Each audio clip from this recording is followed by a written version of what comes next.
બિલકુલ. જ્યારે વિકસિત ભારત 2047ના વિઝનની આપણે વાત કરીએ એ પહેલાં આપણે વાત કરવી પડે વિકસિત ગુજરાતની. અને વિકસિત ગુજરાતની વાત કરતા હોઈએ તો એ પેઢી વિકસિત ગુજરાત બનાવશે અથવા તો બનાવવા જઈ રહી છે જેનો પાયો જ શિક્ષણ વિભાગથી શરૂ થશે. બાલવાટિકાથી તમારા જે ઇનિશિયલ ગ્રેડ્સ છે એમાં અને અપ ટુ 12th અને દેન તમારું ઉચ્ચ શિક્ષણ. કેવી રીતના શિક્ષણ વિભાગ આ બાળકોનું નર્ચરિંગ કરવાનું છે.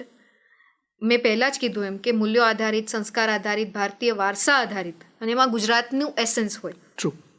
એ એસેન્સને શિક્ષણ વિભાગ પ્રોપર રીતે ન્યૂ એજ્યુકેશન પોલિસીના માધ્યમથી, નિપુણ ભારત અભિયાનના માધ્યમથી, કન્યા કેળવણીના માધ્યમથી, સ્કોફ હમણાં જ 2 દિવસ પહેલાં જેનું લોન્ચિંગ હતું એના માધ્યમથી અને ડ્રોપ આઉટ રેશિયોને કટ ઓફ કરી અને ગુજરાતનું પર્ટિક્યુલર દરેક બાળક એટલીસ્ટ 12th સ્ટાન્ડર્ડ અને ઉચ્ચ અભ્યાસ પૂરું કરે એ જોવાના અને એ વિષયને કેટર કરવાના લક્ષ્યાંક સાથે આદરણીય મુખ્યમંત્રી શ્રી ભૂપેન્દ્રભાઈ પટેલ સાહેબના નેતૃત્વમાં અત્યારે અમારું ડિપાર્ટમેન્ટ ખૂબ સરસ રીતે કાર્યરત છે. અને હું તમામ શિક્ષણ વિભાગના અધિકારીશ્રીઓને, મારા શિક્ષક ભાઈઓ બહેનોને અને વાલા બાળકોનો ખૂબ આ તકે આભાર પણ માનું છું કે એમની નિષ્ઠા, એમનો ભરોસો, એમનો વિશ્વાસ આ સિસ્ટમ ઉપર એમને કાયમ રાખ્યો છે ત્યારે આ સિસ્ટમ આટલું સારું કાર્ય કરી રહી છે. બિલકુલ.